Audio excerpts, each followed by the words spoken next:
The following program contains shocking expressions of free speech. If you suffer from being tongue-tied, ankylosing, Randall might not be right for you. Check with your romper room teacher. Standing for truth in the four corners of America. Fighting for justice on the frontiers of the culture wars. And turning resistance into an art form. The only TV host arrested more times than Mahatma Gandhi, Randall Terry.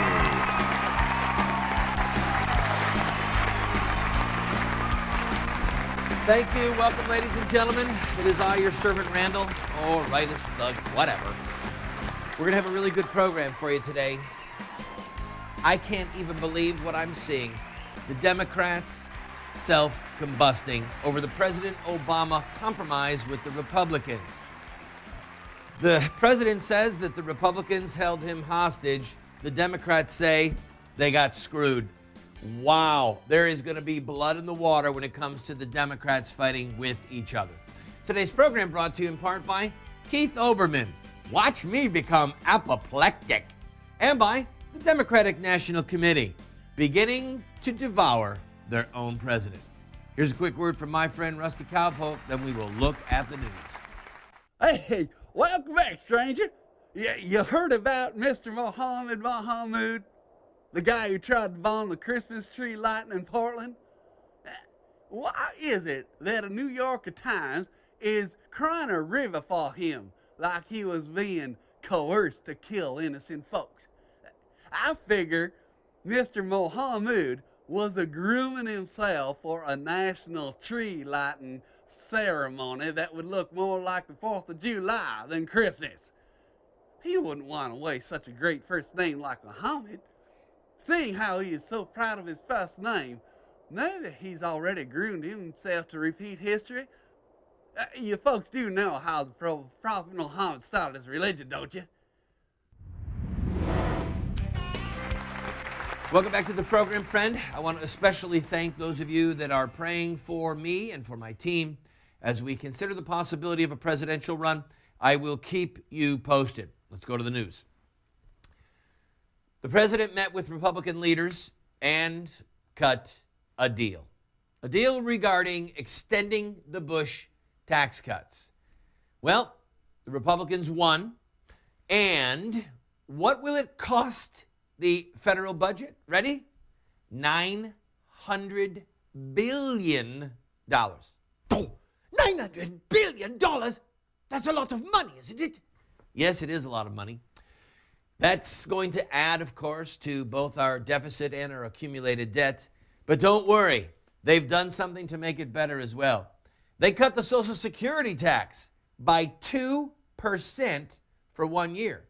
Right now, FICA is 15.4% total between what you pay and what your boss pays in.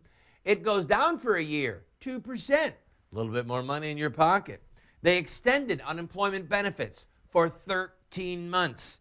And the big news, the news that has some of the bad guys frothing at the mouth. Ready? If you die, you can leave up to $5 million to your children or to your heirs without it being taxed. Anything over $5 million, you still have to pay 35%. 35%? But didn't they pay tax on that money already? Yes, they did. But you know what? They're dead. And so they don't have anyone to represent them. So you pay your whole life taxes on all this money, and then when you die, they take more because you ain't got no one to represent you, homeboy. All right. I have to admit, it's fun right now to watch the Democrats just foaming at the mouth. If you want to see something funny, truly funny, Google Keith Olberman. You know, the guy that was indefinitely suspended from MSNBC and then after 2 days was back? He's probably a closet communist for sure. He is a maniac left-wing socialist. Maniac left-wing socialist. I just watched this poor soul, and my heart actually went out to him because I thought he's going to have a stroke. He's going to pop a blood vessel in his head or something. He's so angry.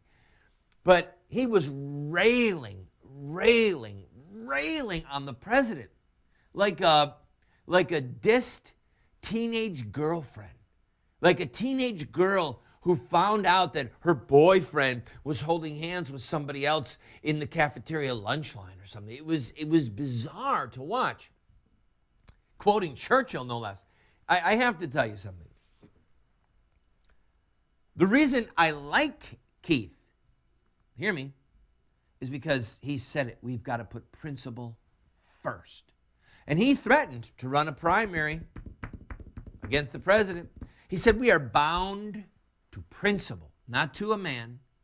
And if the principle gets betrayed, then you find another man or woman, he said, think Hillary Clinton, who will stand for the principle. Now, what, of course, is the principle that Keith stands for? It's absolutely socialism, graduated income tax, redistribution of wealth. And here is where I have to tell you, watch, I'm going to pull my face. Ready? This is me showing my stress and frustration. Don't people get it? I don't understand. Remember the joke? I'm going to tell the joke. The joke, I gotta think of it in a way. All right, I won't tell it. The guy sitting on the airplane next to a woman and says, hey, for $1 million, would you blah, blah, blah with a stranger? And she said, yeah, okay. And then he said, would you blah, blah, blah with me for $100? And she said, what do you think I am? And he said, we've already established that. We're just negotiating over the price. So once you have conceded to a principle, then you're just negotiating what you will take for what you're about to do. Okay? Now, what makes me so sad, and this is, again, the face pulling, most people, and even many of you Tea Party people, listen to me. You agree with Keith Olberman. You do. You agree with him that we should be socialists. You just disagree on how much money should go out and who should get it. Allow me to prove my point.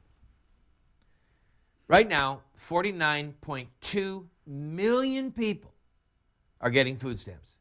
It is the highest in the history of food stamps. Right now, just went up to a new high.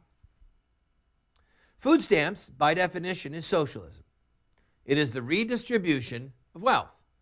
It is by force, because all taxation is coercive, therefore it's by force, give or else. We're going to fine you, we're going to put you in jail.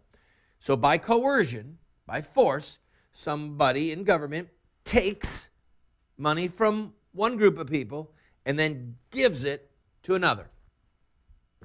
That is the essence of socialism. And we have politics driving us, not principle. Because if we were going to be consistent, we would say, no more food stamps. We have to phase it out. Oh, what will people do? What will people do? We'll talk about it when we come back. I'll be right back. There's a yard sale in the neighborhood. We need parking. Let's buy the yard.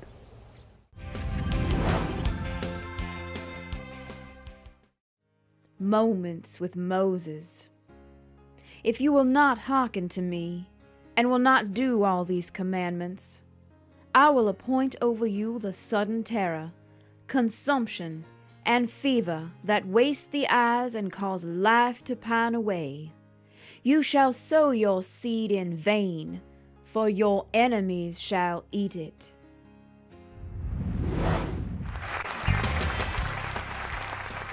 Welcome back to the program, friend. Coming up in the next segment, a great song. You're going to love it. It's called Do You Know Your Amendments? Whew.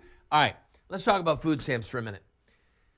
I do not want to sound harsh, and heaven forbid someone accuse me of being uncharitable.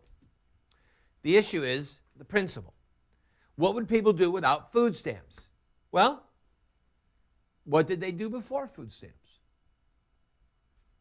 When people came from England, risked their lives crossing the ocean to go to Chesapeake Bay or to Jamestown or to St. Augustine, Florida, or any number of the coastal towns, when they got here, were there food stamps? What did they do? Did they risk their lives crossing the ocean so that when they got here, they could have a guaranteed food stamp, guaranteed meal? No. And when people cross the Allegheny Mountains, or when people risk their lives to cross the Mississippi and to dare to cross those huge open plains, were they doing that so they could be guaranteed food stamps? What did people do before food stamps? Think about it. Their family took care of them, extended family, neighbors, churches, soup kitchens, food drives. You know that Panera Bread throws out, heaven only knows how much bread every single night. Every night. You got a Panera Bread near you? Go to them and say, hey, we've got some people in our church that are having difficulty making ends meet. They have some really good pastries and really delicious bread that they throw out every single night. How do I know this? Because we have actually gone to help get food for people before. I know this. I have a friend whose freezer is full of Panera's bread because him and his family were in real difficult times. And they got bread. And you know what? They're going to eat. And guess what they don't have? Food stamps. Now, I know that my detractors will mock and say, oh, and Randall Terry's suggestion for getting rid of food stamps is we all go to Panera's. Hey, moron. Hello. Follow me, would you please? Logically, this is a discussion about logic. I don't mean to be unkind. I'm sorry. I called you a moron. Hey, polemicist. The issue is the principle, okay? I'm talking to my Tea Party friends. One of the most difficult things that you and I have to do in this life is to be consistent and to say the truth when the truth is unpopular. You might notice Winston Churchill in this office. Gary, where's Churchill's bust? Isn't he around here somewhere? Where is he? Zoom in on Churchill. Andrew, let's get a tight shot on Churchill. All right, now back to me, Gary. All right, thank you. Behind me over here, you might notice these are Churchill books. I've got 2 shelves of Churchill books. One of my sons is named after Winston Churchill. He is, in my opinion, the towering figure of the 20th century, followed by Ronald Reagan, John Paul II, and Mother Teresa. Winston Churchill's rise to the premiership, to becoming prime minister in England when France fell, was due almost solely to the fact that he said the truth in 1936, in 1937, in 1938, in 1939, when the truth was not only unpopular, but saying the truth made people rail against him. You're a warmonger. You're a fearmonger. You're unstable. Blah, blah, blah, blah, blah. He told them the truth. They mocked. They vilified him. If we are going to restore this republic, and at this point, we don't know if we're going to.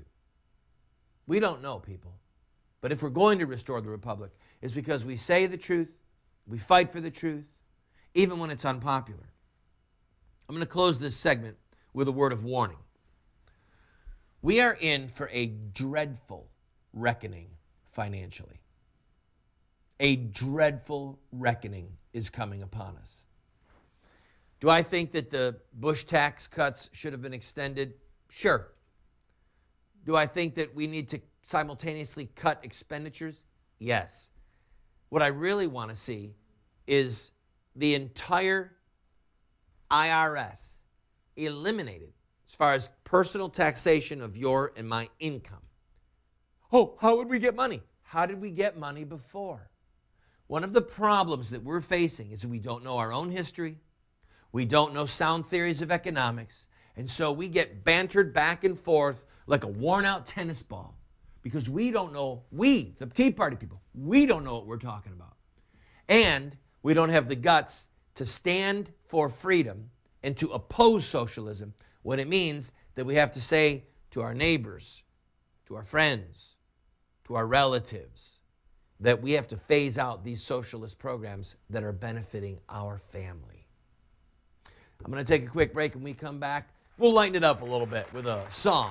Do you know your amendments? Oh, shut-de-do, keep out the devil. Shut-de-do, keep the Rudy in the night. Shut-de-do, keep out the devil. GOP gonna be alright. GOP gonna be alright. Democracy is a very bad form of government, except for all the others that have been tried from time to time. Sir Winston Churchill. Back by popular demand, do you know your amendments? Friend, we do it right because we do it twice. The 14th Amendment is so we can kill babies. The First Amendment is for gay marriage, and the Second Amendment is freedom from religion. What a great Bill of Rights we have. The Third Amendment gives us free health care. The Fourth Amendment bails out the banks. The Fifth Amendment gives the FBI power. What a great Bill of Rights we have. Do you know your amendments? Do you know what makes this country great?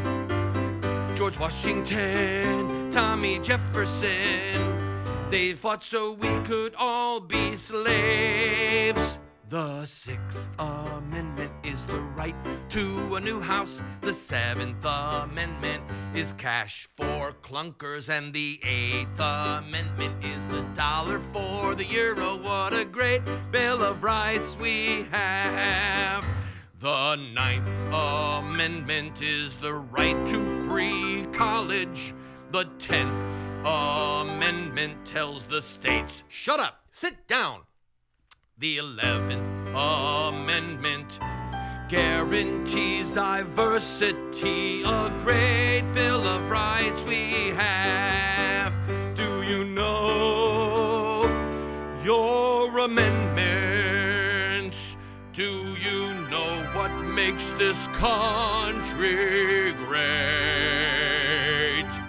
George Washington, Tommy Jefferson, they fought so we could all be slaves.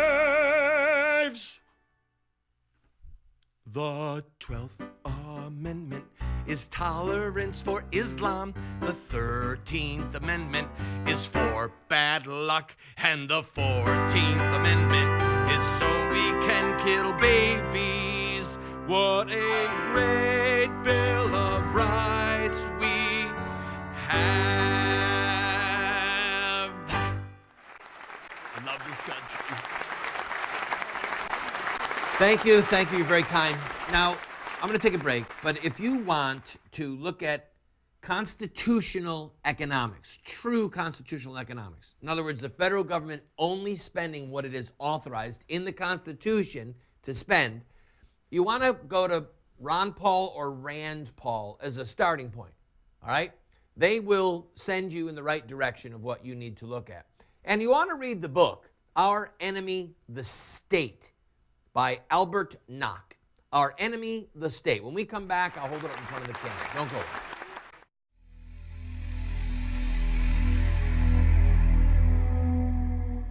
For behold, God is my helper, and the Lord is the protector of my soul. Turn back the evils upon my enemies, and cut them off in thy truth.